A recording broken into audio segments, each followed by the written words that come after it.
আজকের ভিডিওটি আমার একটি স্মৃতি ধারণ করার ভিডিও। আমি খাগড়াছড়ি গিয়েছিলাম, সো সেখানের রাস্তাগুলো মানে এত সুন্দর লেগেছিল। বেশ কিছু রাস্তার কাজ চলতেছিল, বাট যে রাস্তাগুলো ঠিক ছিল, মানে রাস্তাগুলো অনেক ভালো রাস্তা ছিল।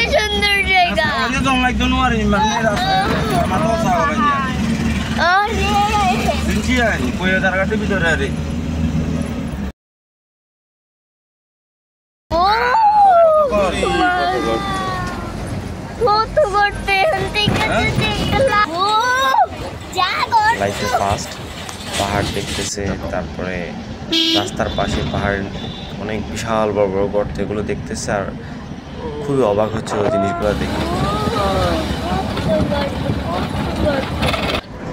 এখানে রাস্তাটা দেখুন, মানে খুবই সুন্দর, একটা কি ফ্রেশ, এবং রাস্তার ভিউটা, অ্যাঙ্গেলটা খুবই চমৎকার ছিল।